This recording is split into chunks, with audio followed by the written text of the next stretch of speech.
Brought to you bye रजनीगंधा।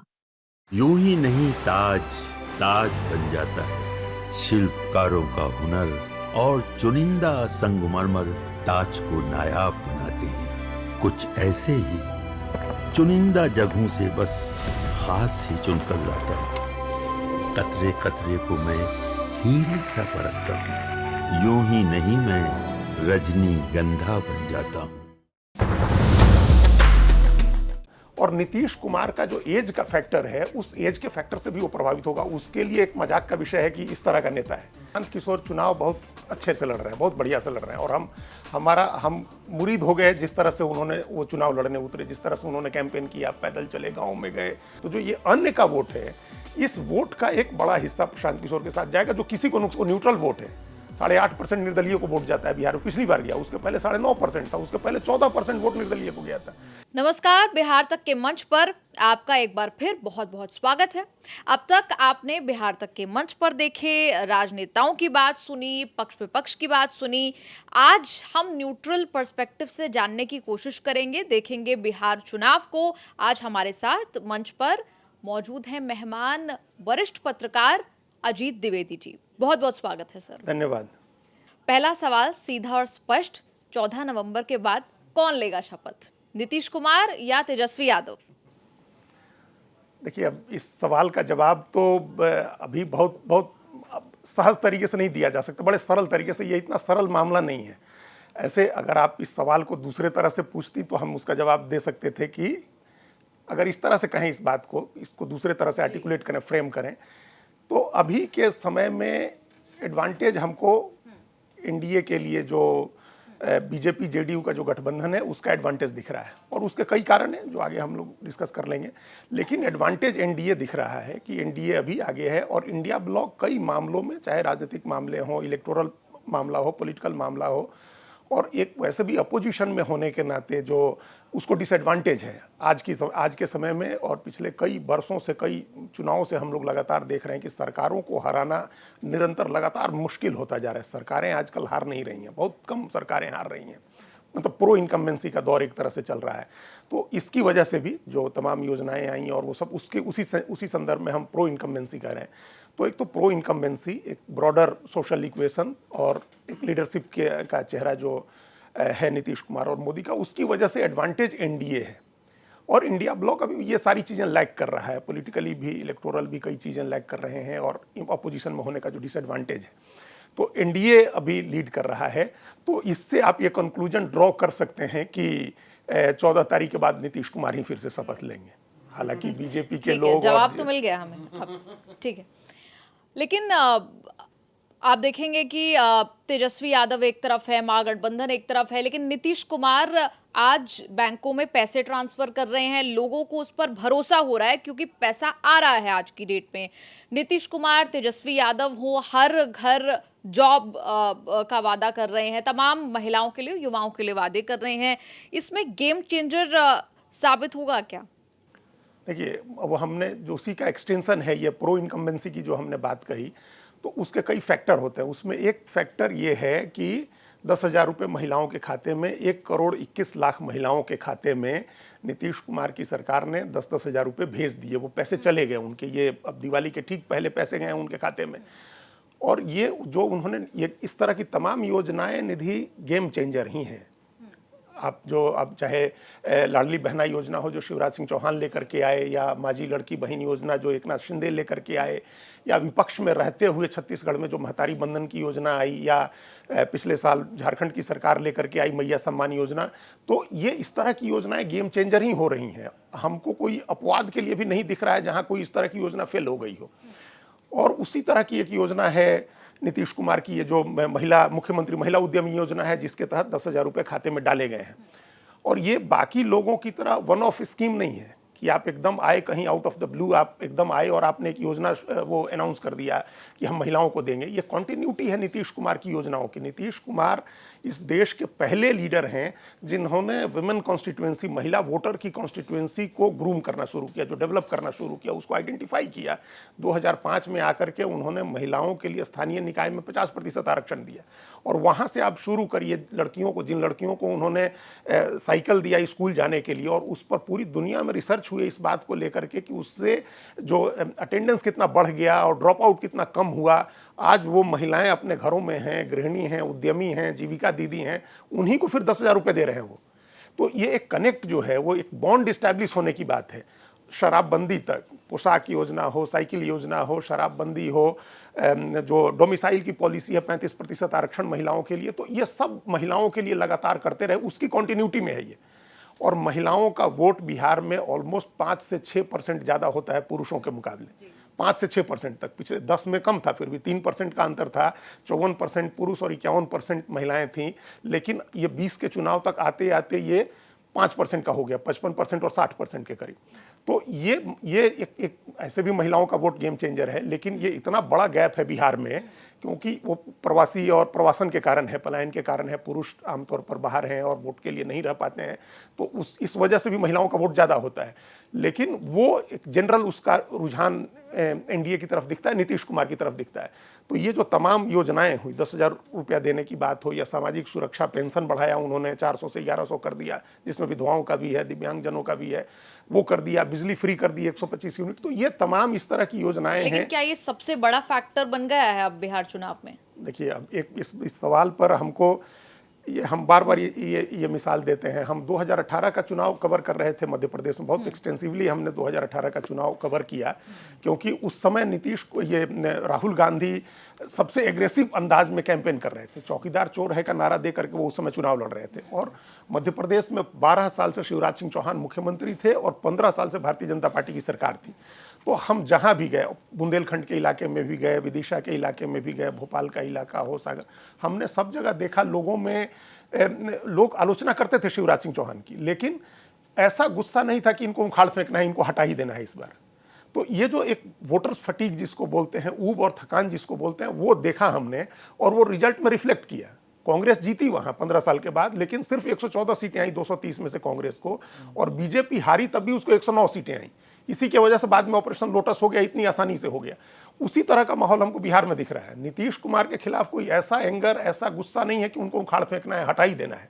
जो थोड़ी बहुत थकान है, ऊब है 20 साल से उनको देखते हुए, उसको दूर करने के लिए ये योजना काम आ जाएंगी, ये तमाम योजनाएं काम आ जाएंगी। आपने कहा ना कि ये क्या सब कुछ है, इसी से सब कुछ हो जाएगा।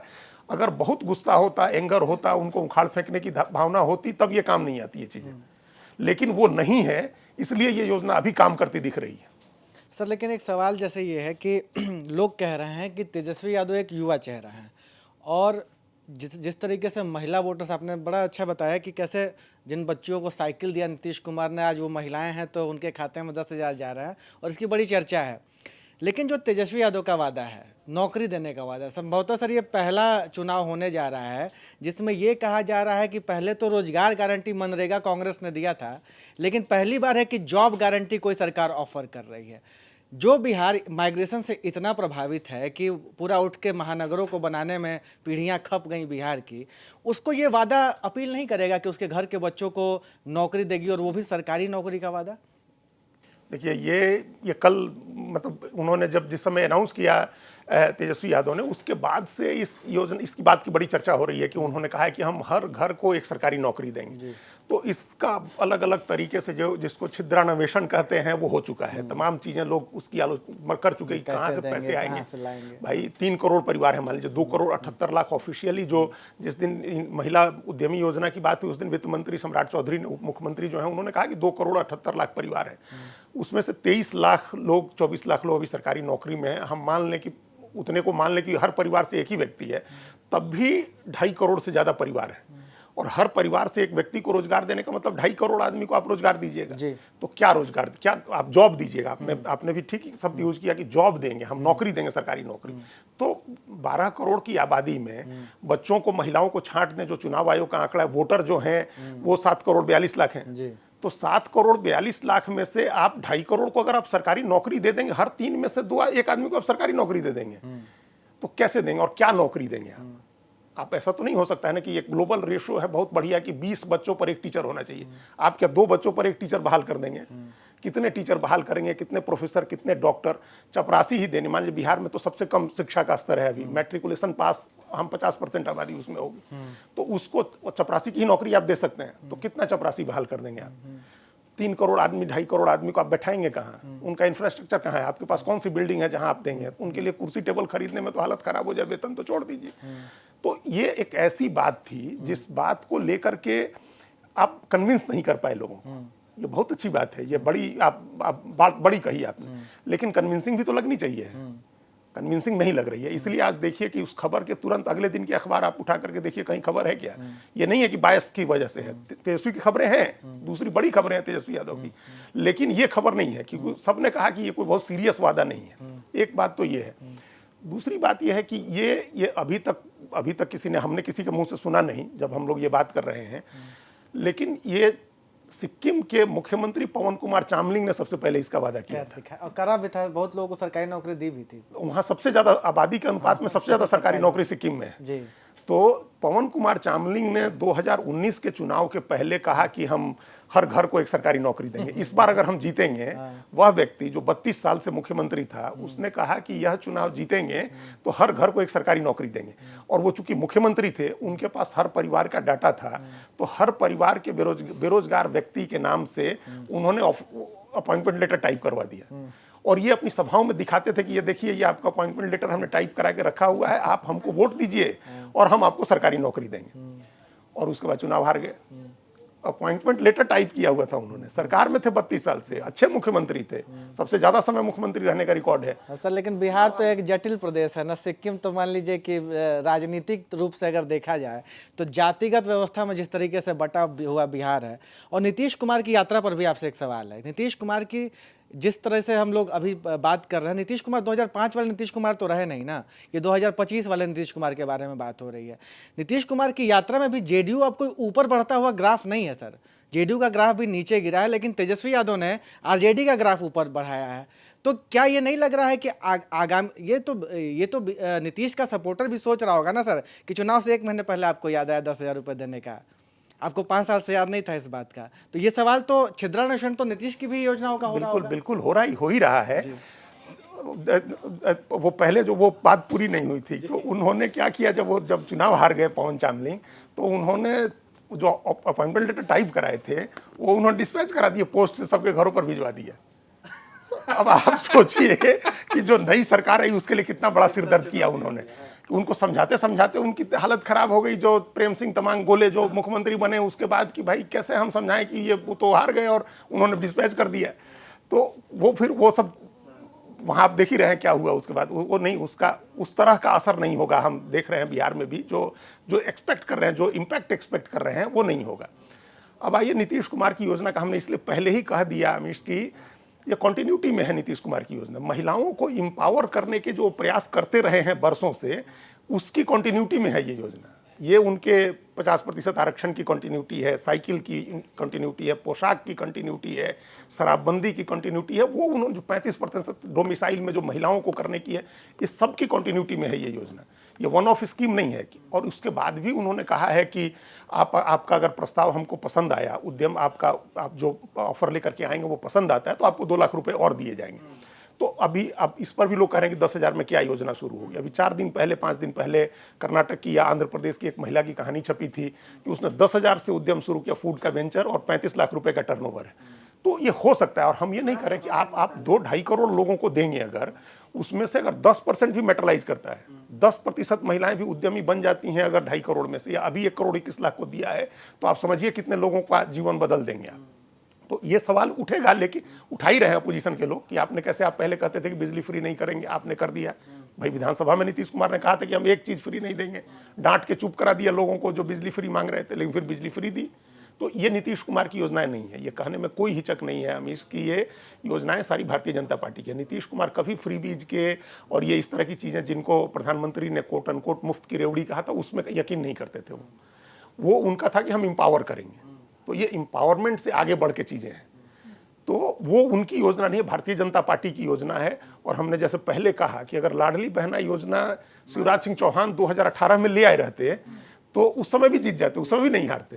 तो अभी वही काम करेगी नीतीश कुमार के लिए वो योजना। उनकी तमाम उसके बावजूद अभी एक सवाल का रजत, इनका दूसरा पहलू बाकी है कि नीतीश कुमार की यात्रा पर जो इन्होंने कहा कि उनका ग्राफ नीचे जा रहा है, फिर उसके बाद हम जवाब देते हैं। इसी पे आप जवाब दीजिए कि मैं कह रहा हूं कि जब ये चुनाव बहुत कल्ट हो गया, भारत का चुनाव देखिए, चेहरे पे बहुत निर्भर करता है। बीजेपी को भी जीतने के लिए शिवराज सिंह चौहान को ही इस बार आगे करना पड़ा। चुनाव के बाद उन्होंने फेस बदला। योगी आदित्यनाथ को आप देख रहे हैं, प्रधानमंत्री को आप देख लीजिए, नीतीश कुमार हिलता हुआ हाथ, किसी आईपीएस के सर पर गमला रख देना, कहीं अलग जाके मिल लेना, ऐसा लगता है कि खोए खोए से हैं वो।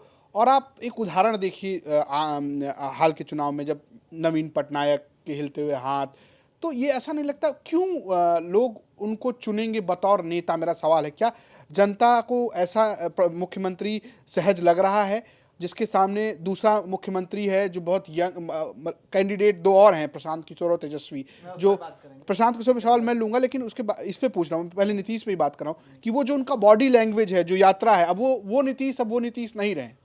बिल्कुल, ये बात पूरी तरह आपकी ठीक है, हम आपकी बात से सहमत हैं। उनके जो वीडियोज आए हैं और जो उनको लेकर के एक अपोजिशन की तरफ से भी जो एक नैरेटिव गढ़ा गया, बार बार तेजस्वी यादव कहते हैं कि वो अचेत अवस्था में है, मुख्यमंत्री काम नहीं कर रहे हैं, और वो बिहार की अस्मिता का, जिसका बहुत आधार बिहार में कभी नहीं रहा है, उपराष्ट्रीयता का, वो भी बार बार तेजस्वी कह रहे हैं कि गुजरात के लोग आ रहे हैं, वो सरकार चलाएंगे, नीतीश कुमार की अब ऐसी हैसियत नहीं है। प्रशांत किशोर भी कहते हैं कि अपने मंत्रियों का नाम नीतीश कुमार को याद नहीं रहता है। ये बड़ा इशू है। लेकिन हम जो बिहार में घूमे, पिछले महीने भी हम 2 बार 3 बार गए, और हमारे साथ के जो लोग घूमे, जिनसे हमारी बात हुई, उनका कहना है कि ये मास में, जनता के बीच में ये बड़ा मुद्दा नहीं है। आम जनता के बीच में जो शहरों में इशू है, जो पटना में लोग हैं उनमें इशू है, जो एकेडमिक बहस के लिए ये बड़ा मुद्दा है। लेकिन जो मास में है, जो वोटर है, जो इलेक्टोरल पॉलिटिक्स जो डिसाइड करते हैं जो लोग, उनके बीच में ये इसलिए मुद्दा नहीं है क्योंकि उनका कहना है, जैसे लोग पूछते हैं। मैं इसमें एक और अनुभव आपसे जानना चाह रहा हूँ, क्या आप बिहार में कुछ ऐसे लोगों से मिले, ऐसे बच्चों से मिले जिनका वास्ता ज़्यादा सोशल मीडिया से है? क्योंकि नीतीश के खिलाफ इस किस्म का एक प्रचार आपको, क्योंकि ये वीडियो है और आज के दौर में हर व्यक्ति हाथ में वीडियो देख रहा है, और इसका असर हमने लोकसभा चुनाव में देखा है कि किस तरीके से कांग्रेस ने सोशल मीडिया के जरिए एक चुनाव लड़ने की कोशिश की। क्या उनकी क्या राय है कि नीतीश कुमार को लेकर, उन बच्चों की जो सोशल मीडिया से जुड़े हुए हैं? जब उसको एड्रेस कर रहे हैं, नौकरी की जो योजना है तेजस्वी यादव की, ये उसको एड्रेस करना है। उन्होंने ये देखिए, जिस दिन ये चुनाव आयोग की लिस्ट आई, अभी सबको चुनाव आयोग की जो फाइनल जो ड्राफ्ट मिला है चुनाव आयोग का, उसमें ये आंकड़ा है कि जो जेन जी जिसकी बात कर रहे हैं, जेन जी ऐसे 13 से 28 साल की उम्र वाले लोग हैं। मैं भी जेन जी। हाँ, तो उसमें आप तो फिर आप ही की चर्चा हो रही है चारों तरफ। तो जेन जी जो है, जो जिनका जन्म 1997 के बाद हुआ, 97 से हुआ है, तो 12 तक, तो 97 वाले अभी 28 साल के होंगे, तो जो 13 से 28 साल, तो 5 साल और हटा दें, चूंकि वोट देने की एज 18 से है, तो 18 से 28 साल का जो वोटर है बिहार में, वो 1,70,00,000 है। और ये अभी जो मतदाता सूची आई फाइनल, उसमें ये है। तो उसको देखने के बाद निश्चित रूप से तेजस्वी ने उसको एड्रेस करना चाहा कि हम उसको एड्रेस करें, उसके साथ कनेक्ट करने की कोशिश करें। ये रोजगार की योजना उसी के लिए है। और बिहार में क्या, सरकारी नौकरी जो है ना, वो एक इमोशन है, जैसे छठ इमोशन है, उस तरह से सरकारी नौकरी इमोशन है कि आप लोगों की भावना से जुड़ा हुआ है। सरकारी नौकरी मिल जाए तो जीवन सफल हो गया। हाँ, ये धारणा है वहाँ।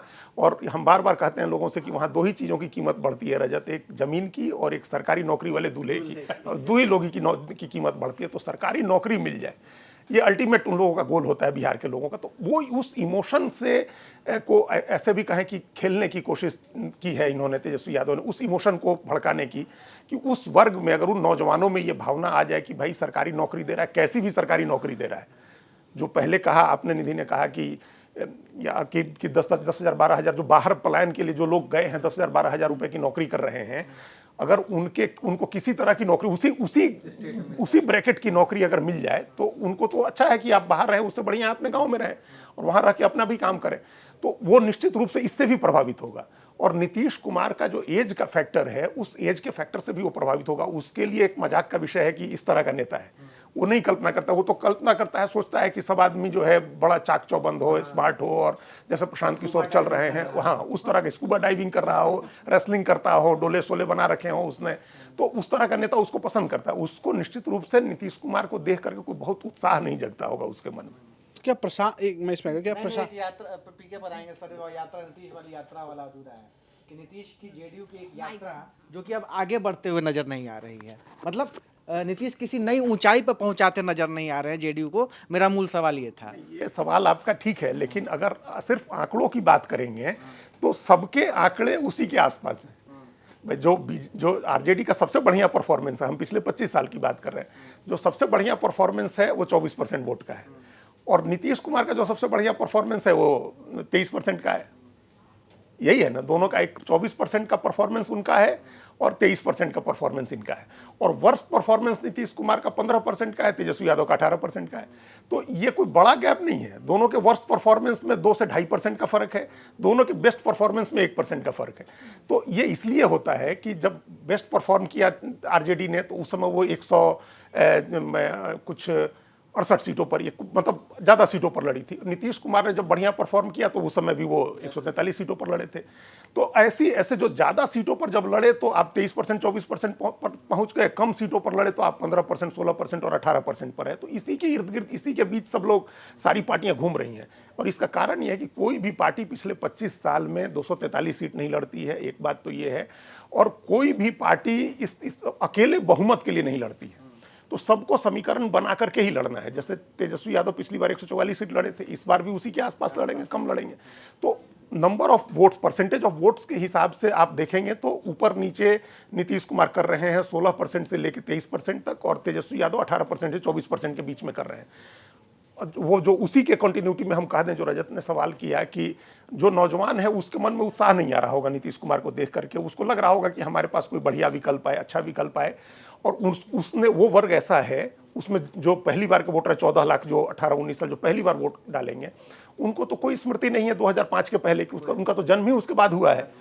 तो इसलिए भी वो रिलेट नहीं कर पाते हैं उन चीज़ों से, जो 2005 के पहले की जो चीज़ें याद दिलाई जाती हैं उससे रिलेट नहीं, जैसे जंगल राज कह रहे हैं, वही जंगल राज कह रहे हैं। 2005 के पहले का हम लोग नहीं आमतौर पर वो टर्म यूज करते हैं, लेकिन उसको उससे नहीं रिलेट कर पाता है। और आप तमाम सर्वे आएंगे आपके पास, सब तमाम सर्वे की रिपोर्ट्स भी होंगे, आप देखिएगा उसमें 35 साल से ऊपर का जो व्यक्ति है उसका ज़्यादा रुझान नीतीश कुमार बीजेपी की तरफ होगा, और जो नौजवान है उसका एक रुझान, हाँ, वो जो नौजवान है उसका तेजस्वी यादव की तरफ होगा, राहुल गांधी की तरफ होगा, ये होगा। मैं इस पे एक चीज़ और पूछ रहा हूँ, जो कि विकल्प की आपने बात की, आपने शुरुआत ये किया कि आपको ये लग रहा है कि एनडीए एक संभावित एडवांटेज पे है। तो ये मैं मान के चलूँ कि प्रशांत किशोर तो मुख्यमंत्री नहीं बनने जा रहे हैं। अगर प्रशांत किशोर मुख्यमंत्री नहीं बन रहे हैं, उन्होंने 51, मैं अगर गलत है तो उन्होंने 51 उम्मीदवार घोषित किए हैं, जिसमें रितेश मिश्रा टाइप के हैं, किसका नुकसान कर रहे हैं वो? मतलब क्या जो प्रशांत किशोर खुद सवर्ण है, कथित सवर्ण जात से आते हैं, उनके जो मुख्य तौर पे जिनको टिकट दे रहे हैं वो वही वोटर है जो पारंपरिक तौर पर बीजेपी को वोट करता है। तो क्या प्रशांत किशोर कैसा चुनाव लड़ रहे हैं और क्या वो बीजेपी का नुकसान कर रहे हैं? मैं एक चीज़ ऐड कर देता हूँ बस, पीके वाले ही सवाल में सर। एक चर्चा ये भी है जो मेरे तक आई है, ये चर्चा मैं आपसे कंफर्म करना चाहूँगा कि भाजपा का जो अगड़ा वोटर समूह है वो कहीं ना कहीं बीजेपी के अभी की रणनीति से, बीजेपी से नाराज़ है। अगड़ा मैं जब कह रहा हूँ तो ब्राह्मण, राजपूत, भूमियार, इन तीनों की बातें कर रहा हूँ कि बीजेपी की जो लीडरशिप है, चाहे सेंट्रल की लीडरशिप है, चाहे स्टेट की लीडरशिप है, ओबीसी नेताओं को आगे बढ़ा रही है। उसके अगड़े नेता कहीं दुबे जी, चौबे जी लोग सब पीछे हैं, आप जान ही रहे हैं कि नेताओं की बात हो रही है। तो क्या उनकी नाराज़गी भी है कुछ बिहार में, जो एनडीए को पीके की तरफ उनके मूवमेंट हो सकता है, उन वोटर्स का, या पीके डेंट पहुंचा सकते हैं इस संदर्भ में? देखिए, पहले तो एक कैसा चुनाव लड़ रहे हैं वहाँ हम बताएं कि प्रशांत किशोर चुनाव बहुत अच्छे से लड़ रहे हैं, बहुत बढ़िया से लड़ रहे हैं, और हम मुरीद हो गए जिस तरह से उन्होंने वो चुनाव लड़ने उतरे, जिस तरह से उन्होंने कैंपेन किया, पैदल चले, गाँव में गए, समस्याएं देखी, लोगों को ललकारा। मतलब ये बड़ी बात थी कि आप मुसलमानों की बस्ती में जा करके कहें कि आप बीजेपी से डर के जीवन भर वोट करते रहे हैं, इसलिए आपकी ये दुर्दशा है। यादवों के पास जा करके कहें कि लालू यादव कोई यादव की राजनीति नहीं कर रहे हैं, वो अपने बच्चों की राजनीति कर रहे हैं, आप भी अपने बच्चों को देख करके वोट करिए। ये बड़ा अच्छा नैरेशन था जो उन्होंने सेट किया जब वो पैदल घूमने लगे, और पार्टी बनाने के पहले से उन्होंने ये कहना शुरू कर दिया था। तो उस पर उन्होंने बिल्ड किया अपना कैंपेन, उस पर बिल्ड किया उन्होंने।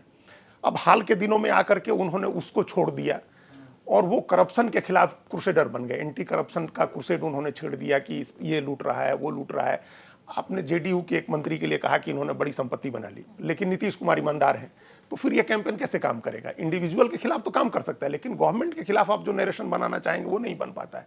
तो वो एक कहीं ना कहीं हमको लगता है कि चुनाव नज़दीक आते आते वो जा करके वो थोड़ा दिशा भ्रम हुआ उनके साथ, उनके कैंपेन के साथ। और उन्होंने जब जो 51 कैंडिडेट उन्होंने उतारे हैं, उसमें वो उसको देख के आपको लगेगा कि वो किसी एक का वोट काटने की बात नहीं कर रहे हैं। जैसे उसमें 7 मुसलमान हैं, अब देखिए, उन्होंने कहा था प्रशांत किशोर ने कि हम मुसलमान वहीं लड़ाएंगे जहां आरजेडी का मुसलमान नहीं होगा। उन्होंने यही कहा था ना, उन्होंने कहा था कि हम वहीं मुसलमान लड़ाएंगे जहां आरजेडी का मुसलमान नहीं होगा। और फिर आपने कोचाधामन और बायसी और बहादुरगंज, आप सीमांचल के इलाके में, दरभंगा के इलाके में आप मुसलमान उतार दिए। तो वहाँ क्या, वहाँ थोड़े आरजेडी मुसलमान नहीं उतारेगी। आरजेडी इन सीटों पर, कई सीटें ऐसी है जहाँ 60% से ज़्यादा मुसलमान है, तो आरजेडी भी मुसलमान ही देगा। तो आप पहले कहते थे कि जहाँ उनका मुसलमान नहीं होगा वहीं देंगे, फिर आपने उनका मुसलमान के खिलाफ मुसलमान खड़ा कर दिया, तो कुछ तो वोट कटेगा ना। तो वहाँ नुकसान करते दिख रहे हैं। उनका यादव भी है, वहाँ भी नुकसान करते हुए दिखे, वहाँ भी उनका कैंडिडेट नुकसान कर सकता है। और जो अगड़ी जाति में उन्होंने ईबीसी को सबसे ज़्यादा, उन्होंने ईबीसी को बहुत टिकटें दी, जो बीजेपी और जेडीयू का कोर वोट है। अत्यंत पिछड़ा जो है वो बीजेपी और जेडीयू का वोटर है, तो उसको भी वोट दिया है। अगर उसमें कुछ वोट काटेंगे तो बीजेपी जेडीयू का नुकसान होगा। उन्होंने 2 ब्राह्मण, 2 भूमिहार, 2 राजपूत, उन्होंने 2 कायस्थ, इस तरह से टिकट दिए हैं। तो वो भी अच्छा, कायस्थों की सीट पर कायस्थ का टिकट दिया है। वो जो कहते थे कि हम कास्ट का फैक्टर नहीं, कास्ट टूट जाता है, इसमें 77 का एग्जाम्पल देते थे, 84 का एग्जाम्पल देते थे। लेकिन अल्टीमेटली आप लिस्ट उठा करके देखिए तो यही लगेगा कि जो बिहार की का पॉलिटिकल ग्रामर है उसका पिलर कास्ट है, और आप उससे बाहर नहीं जा सकते हैं। जैसे आपने भी आप हिम्मत नहीं जुटा सके कि आप कुम्हरार सीट पर, पटना की जो कुम्हरार सीट है वहाँ किसी गैर कायस्थ को दें। आप भी केसी सिन्हा को खोज करके ले आए। आप कोचाधामन में आप दे देते हिंदू, जहाँ 60% 70% मुसलमान है।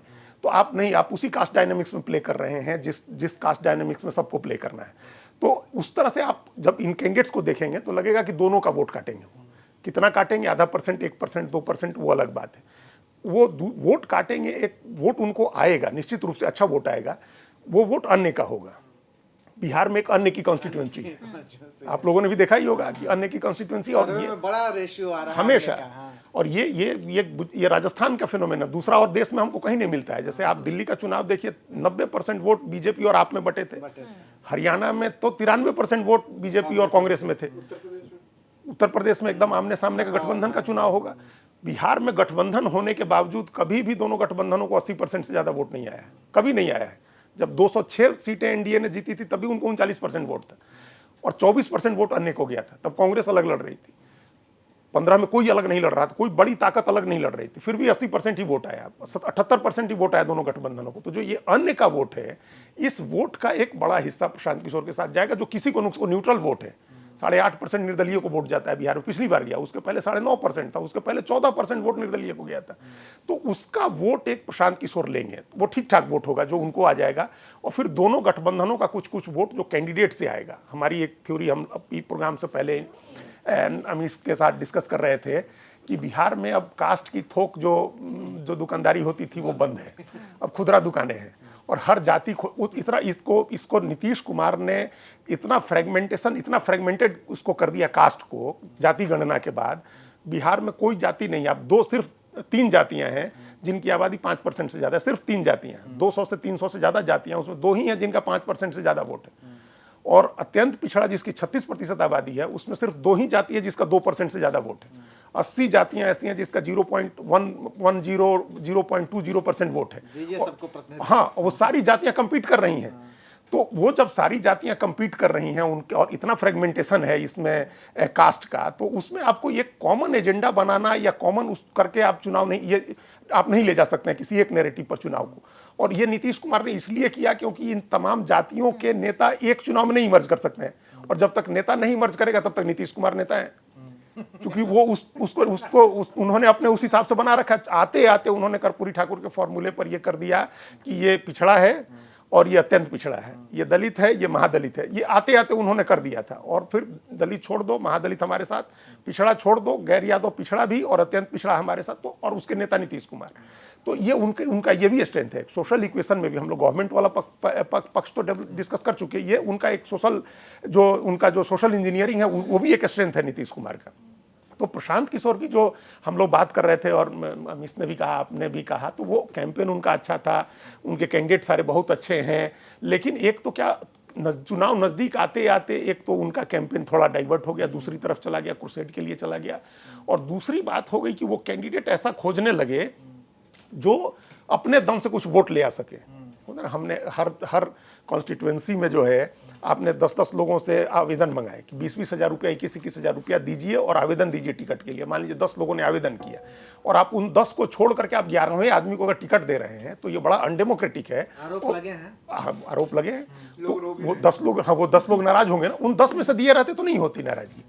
तो उनका एजेंडा अगर वो टिक के रहते हैं निधि, ये मतलब वो टिक के रहते हैं बिहार में, जितना वोट आता है, जितनी सीटें आती हैं, हम हर जगह इस बात को लोगों को याद दिलाते हैं। आप सब लोगों को यह आंकड़ा पता होगा कि नीतीश कुमार पहली बार चुनाव लड़े थे तो 324 में से 6 विधायक जीते थे उनके। 324 की असेंबली थी बिहार की, झारखंड उसी में था, तो 6 जीते 1995 में। जब 2000 में दूसरा चुनाव लड़े तो सिर्फ 36 जीते 324 में से। 2005 के फरवरी में तीसरा चुनाव लड़े तो 75 जीते। तब भी सरकार उनकी नहीं बनी, तब असेंबली ही वो रह गई, सस्पेंडर रह गई, फिर डिजॉल्व हो गए। फिर तब वो 88 सीटें जीते, नहीं तीसरी बार में भी वो शायद 54 ही सीट जीते थे, 88 सीट जीते। और फिर जब सरकार बनी तो 20 साल से मुख्यमंत्री हैं। तो अगर रुक जाते हैं नीतीश ये पीके, और जैसा वो कह रहे हैं वो स्पेस लेना चाह रहे, नीतीश कुमार वाली पॉलिटिक्स का स्पेस लेना चाह रहे हैं कि पढ़े लिखे हैं और एक अपना मुकाम उन्होंने बनाया हुआ है, वो बिहार को बदलने की बात करते हैं। अगर चुनाव के बाद भी रुकते हैं तो उनके लिए आगे संभावना रहेगी। जी। अच्छा, ये जो कोर वोट बैंक से ऊपर उठने का स्ट्रगल है महागठबंधन का, मैं एमवाई फैक्टर की बात कर रही हूँ, आपको लगता है इस चुनाव में ऊपर उठ पाएंगे इस एमवाई फैक्टर से तेजस्वी यादव? देखिए, उठ सकते हैं, लोकसभा चुनाव में उठ गए थे वो। और वो हमने जो पहले कहा एक टर्म यूज किया डाइवर्सिफाई होने का, टिकट बंटवारा, वो अभी कर रहे हैं। वो ये उनकी स्ट्रेटजी साफ साफ दिख रही है कि वो उस वोट को टारगेट कर रहे हैं अपने कोर वोट के आगे। 32% का जो उनका मुस्लिम यादव का वोट आधार है, इसके आगे जो वो बीजेपी और जेडीयू का जो सबसे कोर वोट है उसको टारगेट कर रहे हैं वो। और हर जिले में उनके कैंडिडेट्स उतारने की वो का ऐलान उन्होंने किया है। आप उनके वो उन्होंने किया हुआ है ऐलान कि वो देंगे, वो उनको टिकट देंगे। वो जैसे जो लोकसभा चुनाव में जो उनका प्रयोग था, इससे आपको अंदाजा लग जाएगा कि लोकसभा चुनाव में उन्होंने कुशवाहा और भूमिहार पर यह प्रयोग आजमाया। ये दो जातियां, हम लोग बिहार की बात कर रहे हैं तो इसी तरह से लोग समझते हैं बिहार में। तो उनके इंडिया ब्लॉक की तरफ से जितने भूमिहार कैंडिडेट लड़े, भागलपुर में अजीत शर्मा लड़े, उनको खूब वोट दिया भूमिहारों ने। महाराजगंज में आकाश प्रसाद सिंह लड़े, उनको खूब वोट दिया लोगों ने। मुन्ना शुक्ला लड़े वैशाली से, उनको खूब वोट दिया लोगों ने। ब्राह्मण उम्मीदवार थे मदन मोहन तिवारी पश्चिमी चंपारण सीट पर, उनको खूब वोट मिला। वैश्य उम्मीदवार थे ऋतु जायसवाल शिवहर में, उनको खूब वोट मिला। तो उन्होंने, अच्छा कुशवाहा उम्मीदवार तो उनका कमाल ही कर गया। उनके कुशवाहा उम्मीदवार ने, जो गठबंधन के कुशवाहा उम्मीदवार थे काराकाट सीट पर, राजाराम कुशवाहा, वो चुनाव जीत गए, CPI-ML के उम्मीदवार थे। तो ये उन्होंने इस सूत्र को पकड़ लिया कि जो हम कह रहे थे ना कि थोक दुकानदारी बंद हो गई है और खुदरा दुकानें लग गई हैं, उसमें कास्ट का फैक्टर सबसे इंपॉर्टेंट हो गया। हर कास्ट को लगता है कि हमारी जाति का उम्मीदवार होगा तो हम पहले उसको वोट करेंगे।